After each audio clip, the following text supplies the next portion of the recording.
नमस्कार, प्रणाम। आप देख रहे हैं न्यूज इंडिया सीतामढ़ी। आपको बता दूं कि फ्रेम में जो व्यक्ति दिख रहे हो किसी परिचय का मोहताज नहीं है।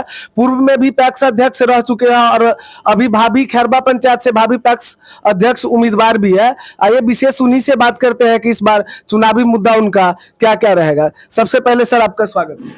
जी बहुत बहुत स्वागत है आपका भी। नमस्कार सभी लोगों को। आपको पैक्स क्या है सर? पैक्स तो पंचायती स्तरीय सरकारी संगठन है और सरकार, बिहार सरकार और केंद्र सरकार के समुचित सहयोग पर चलता है ये, और इसी के अंतर्गत उन्हीं के सरकार की दी हुई सुविधा और सहयोग से चलता है। सारे गरीब कृषि किसान, खेती करने वाले जितने खेतिहर हैं उन लोगों के लिए सारी सुविधा इसमें मुहैया कराई जाती है।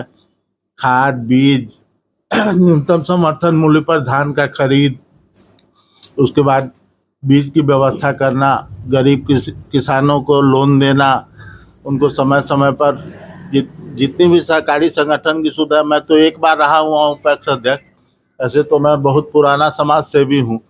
हमने तो जो भगवान दिया है हमको, तो इस इलेक्शन में अगर लोग नहीं जिताएगा तो लोगों को, हमको लगता है कि थोड़ा सा पाप लगेगा। हमने जितना किया, जहाँ तक मेरी शक्ति रही, मैंने निजी फंड से इतने काम किए कि आज तक मैं सोचता रहता हूँ कि हमारे जैसे आदमी के पीछे संघर्ष क्यों है, हमारे जैसे आदमी के साथ ये कैसे कैंडिडेट लोग अति कर रहे हैं। हम तो जितना किए अपने जीवन में, हमने कभी भी पैसा का वैल्यू नहीं किया। लोगों को सम्मान दिया, लोगों को समाज सेवा में हमने काम किया। सरकारी संगठन में जुड़े इसीलिए कि मैं आगे बढ़ूँ। मैं तो जिला स्तर तक लड़ता, लेकिन देखे कि प्रभाव बढ़ने से विरोधी भी बढ़ते चले जाते हैं। पिछले बार थोड़ा सा मैं अस्वस्थ हुआ और छोड़ दिया मैंने इसको, लेकिन देखा इस बार जब कोई कैंडिडेट नहीं है, कोई सुविधा नहीं मिल रही है किसानों को, सारा लूटमार मचा हुआ है। 5 रुपये 10 रुपये अधिकतम खर्च लिया जाना चाहिए, उसमें लोग 50-50 100-100 रुपया लेके कोई नेपाल टपा रहा है खाद को, कोई इंडिया में रख रहा है तो उससे अधिकतर दाम ले रहा है। कोई सुविधा ही नहीं मिल रही हमको। जब जनता ने मजबूर कर दिया तब मैं पैक्स में खड़ा होने के लिए विवश हुआ हूँ। जनता का समर्थन आपके साथ भरपूर है। हम कैसे बताएं, आप लोग जनता से पूछ लीजिए कितना समर्थन नहीं है और कौन लोग किस समर्थन के साथ खड़े हैं। और मेरा तो समाज सेवा मेरी जिंदगी है। मेरे दादाजी सीतामढ़ी और शिवहर जिला जब कंबाइंड था तब मेरे दादाजी यहाँ के कांग्रेस अध्यक्ष हुआ करते थे। अनुग्रह बाबू, श्री कृष्ण बाबू, कौन से बाबू मुख्यमंत्री होते हुए, केंद्रीय मंत्री होते हुए, कौन से बाबू मेरे घर में आके नहीं बैठते थे मेरे दादाजी के अथी से। मेरे पिताजी जिला उपाध्यक्ष थे भाजपा में, जिस समय वो कुर्सी पर थे उसी समय उनकी मृत्यु, अकाल मृत्यु हुई थी।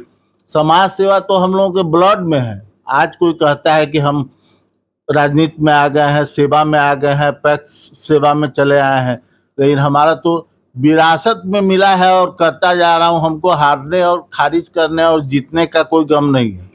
समाज सेवा के लिए हूँ। लोग जिताएंगे तो बहुत अच्छा बात है, कीर्तिमान खड़ा कर दूंगा, एक कीर्तिमान कायम करके बता दूंगा।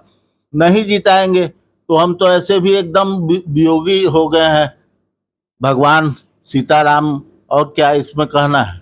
समाज सेवा लगातार आपका जारी रहेगा। बस समाज सेवा मेरा मूल मंत्र है, मूल उद्देश्य है। हमने जीवन के लिए यही ठाना है। दवा की दुकान भी मैं करता हूँ। दवा खरीदने लोग आते हैं, उसमें दवा भी खिला देता हूँ। हमारे तो रजिस्टर में सैकड़ों रोगी ऐसे आते हैं जो जितना जमा कर दिए दवा ले गए। रोगी, दवा खरीदार आते हैं, जितना पार लगता है। अगर हमारे रजिस्टर में देखा जाए, हमारे कंपाउंडर हिसाब करके देखें या दुकान चलाने वाले प्रबंधक अगर हिसाब देखें तो 40 लाख रुपया